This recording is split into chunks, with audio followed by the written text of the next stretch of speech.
కానీ అరెస్టు అవుతున్న సందర్భంలో కేటీఆర్ హరీష్ రావు కాస్త హడావిడిగా అనిపించింది. అరెస్ట్ అయ్యి కూడా 4 రోజులు దాటుతూ ఉంది. ఇప్పటివరకు కేసీఆర్ ఎందుకు స్పందించట్లేదంటే ఏం చెప్తారు? అరే పోతే పోయిందిలే, ఆమె తప్పు చేసింది పోయిందన్న ఆలోచన కేసీఆర్ ఏమన్నా వచ్చి ఉంటాడని మీరు అనుకుంటారా? అంటే అసలు ఏ తండ్రికి రాని దుస్థితి ఈరోజు కేసీఆర్కి వచ్చింది వాస్తవంగా.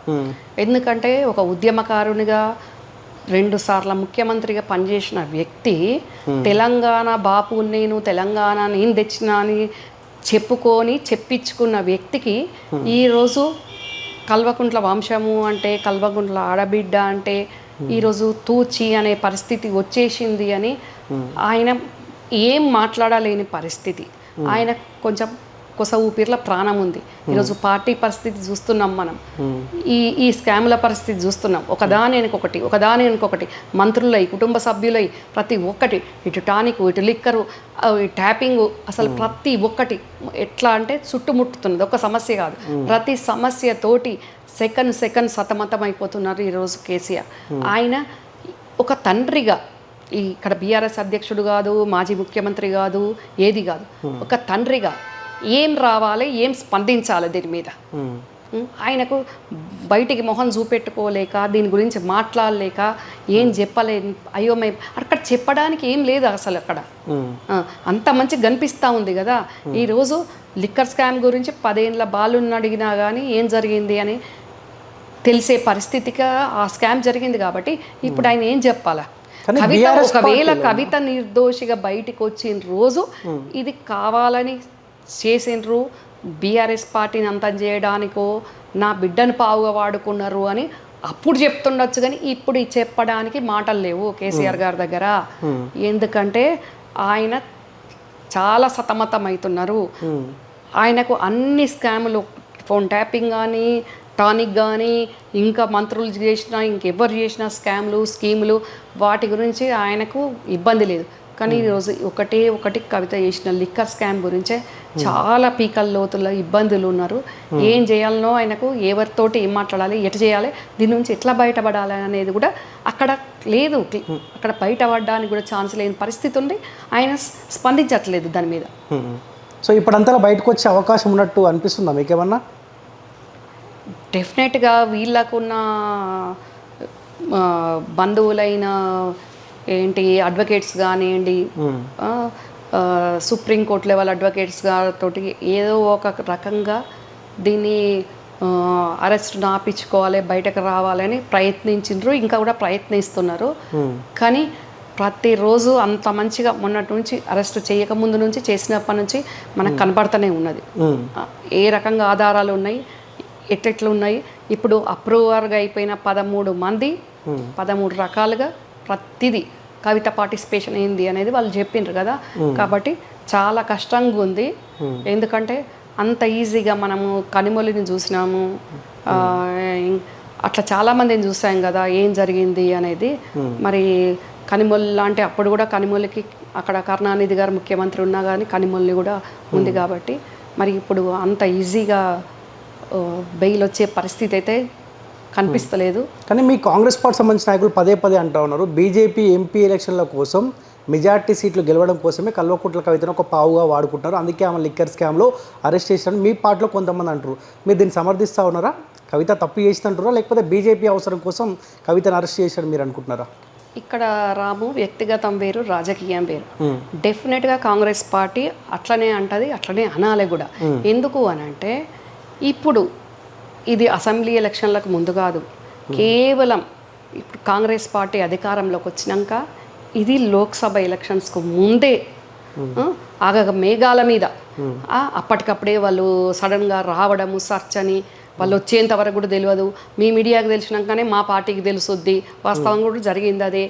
మీ మీడియా మీకు ఎవరిచ్చారో ఇన్ఫర్మేషన్ మీడియా మా బయట పొలిటికల్గా బయటకు వచ్చింది. అట్లా కాంగ్రెస్ పార్టీకి తెలిసింది. కాంగ్రెస్ పార్టీకి తెలిసినాక డెఫినెట్గా అంటది.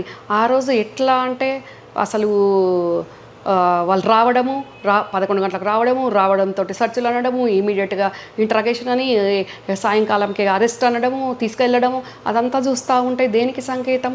కేవలం ఇక్కడ కాంగ్రెస్ పార్టీకి లోక్సభ సీట్లు మెజారిటీ సీట్లు రాబోతున్నాయి. 17లో దాదాపు 14-15 రాబోతున్నాయి. కాబట్టి దీన్ని కాంగ్రెస్ ప్రభంజనాన్ని తట్టుకోవాలి, అడ్డుకట్ట వేయాలి అని అంటే ఏకైక బ్రహ్మాస్త్రం కవిత అరెస్టే. కవిత అరెస్ట్ అయితేనే, కవిత కటకటాల్లోకి వెళ్తేనే బీజేపీ పార్టీ బతికి బయట బట్టగట్టగలుగుతుంది అని. ఇప్పుడు బీజేపీకి సీట్లు రావాలి తెలంగాణ రాష్ట్రంలో అంటే కవిత అరెస్ట్ తప్పది. కాబట్టి వాళ్ళ చేసి చూపించింది కాబట్టి డెఫినెట్గా ఇప్పుడు బీజేపీకి చెప్పుకోవడానికి ఏమి లేదు. ఆగమేఘాల మీద బాలరాముని బయటికి తెచ్చిండ్రు. మరి ఆ బాలరాముని బయటికి తెచ్చి ఏ రకంగా ఆగమ శాస్త్రాలకు విరుద్ధంగా బాలరాముని ప్రతిష్ట చేసిండ్రో అది చాలా విమర్శలు వచ్చినాయి. కాబట్టి అదంతా వర్కౌట్ అవ్వలేదు. కాబట్టి ఇంకా ఏకైక ఒకటి వాళ్ళకున్న బ్రహ్మాస్త్రం కవిత. కాబట్టి కవితను ప్రయోగించిండ్రు. కాంగ్రెస్ పార్టీని మెజార్టీ సీట్లు రాకుండా. కానీ తెలంగాణలో ఉన్న ప్రజలందరికీ కూడా ఇప్పటికిప్పుడు ఈ కవిత అరెస్ట్ జరిగిన దాన్ని ప్రతి చిన్న పిల్లోడి నుంచి ప్రతి పెద్దవాళ్ళ వరకు కూడా ప్రతి ఒక్కరు అర్థం చేసుకుంటున్నారు. ఇది కేవలం బీజేపీ పార్టీ రాజకీయ ప్రయోజనం కోసం కవితను అరెస్ట్ చేసింది. మళ్ళీ ఎన్నికలయ్యి రిజల్ట్ వచ్చినాక కూడా ఆ తర్వాత అండర్స్టాండింగ్లోకి వెళ్ళి బీఆర్ఎస్ బీజేపీ అండర్స్టాండింగ్లోకి వెళ్ళి కొన్ని రోజుల తర్వాత కవిత బయటికి వచ్చే అవకాశాలు ఉన్నాయని ప్రతి ఒక్కరు అనుకుంటున్నారు. అసెంబ్లీ ఎలక్షన్లో ఒక బలమైన అస్త్రంగా ఈ లిక్కర్ స్కామ్ అంశాన్ని మీరు ప్రజల ముందు తీసుకెళ్లారు. సో కవితను అరెస్ట్ చేశారంటే బీఆర్ఎస్ పార్టీ బీజేపీ రెండు ఒకటే కాబట్టి అరెస్ట్ చేశారు అంశాన్ని మీ పార్టీ, సో మీరు మాట్లాడకున్నా కానీ మీ పార్టీ సంబంధించిన ముఖ్యమంత్రి రేవంత్ రెడ్డి కావచ్చు, పార్టీ కీలక నేతలు కలిసి ఆనాడు ప్రజల ముందుకి ఈ అంశాన్ని తీసుకెళ్లారు.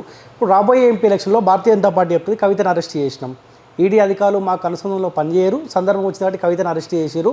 సో ఇదే అస్త్రంగా కాంగ్రెస్ పార్టీ గతంలో వాడుకున్నది కదా. ఇప్పుడు కవితను అరెస్ట్ చేసి చూపించాం, ఈసారి మాకు ఓటేయండి అని బీజేపీ అడిగే అవకాశం ఉంటుందా? మీ పార్టీకి రాబోయే ఎంపీ ఎలక్షన్లో ఏ అంశం అస్త్రంగా మారబోతుందంటే ఏం చెప్తారు? ఒక్క కవిత అరెస్ట్ చూపించి మేము కవితను అరెస్ట్ చేసినాం అయిపోయింది అంటే కుదరదు. గత ప్రభుత్వంలో చాలామంది మంత్రుల మీద అది గ్రానైట్ కానివ్వండి, ఇంకా కాళేశ్వరం కానివ్వండి, అట్లా చాలా అలిగేషన్స్ మా కాంగ్రెస్ ప్రతిపక్షంలో ఉన్న కాంగ్రెస్ పార్టీ కంటే ఎక్కువ ప్రధాన ప్రతిపక్షంలో లేని బీజేపీ పార్టీ తెలంగాణలో కేంద్రంలో వాళ్ళే మాట్లాడినారు. కాళేశ్వరం ఏంటి ఏమన్నారు, ఈ వేరే వాటి మీద అన్నింటి మీద కూడా వాళ్ళే మాట్లాడినారు. మరి ఈరోజు ఓన్లీ కవిత ఇష్యూని ఎందుకు తీసుకుంటున్నారు? వేరే ఎన్నో అవినీతి జరిగింది అని చెప్పిండ్రు 10 ఏళ్ళ బీఆర్ఎస్ పాలనలో. వాటిని అన్నిటి గురించి చర్యలు తీసుకోకుండా ఓన్లీ కవితదే ఎందుకు చర్య తీసుకున్నారు? ఎందుకు మీరు బీజేపీకి వచ్చిండని బీజేపీకి జాయిన్ అయ్యిండా సపోర్టర్గా ఉన్నారు? మేఘా కృష్ణారెడ్డి మీద మాట్లాడరు, మై హోమ్ రామేశ్వరరావు గారి అవినీతి మీద మాట్లాడరు. ఇంకా వేరే స్కామ్లల్లో మిషన్ భగీరథ అట్లా చాలా ఉన్నాయి. మరి వాటి వేటి మీద మాట్లాడకుండా ఓన్లీ బాలరాముడు ఎంత మీకు దిక్కు అవసరమో ఈరోజు కవిత అంత దిక్కు అయిపోయింది మీకు. అందుకనే మీరు ఓన్లీ కవిత ఇష్యూనే ఇప్పుడు టేకప్ చేసి అరెస్ట్ చేసినట్టు చేసి ఇప్పుడు తెలంగాణ ప్రజలను నమ్మించి మెజారిటీ లోకసభ సీట్లు బీజేపీకి రావాలి అని చేసిన ఇది మైండ్ గేమే.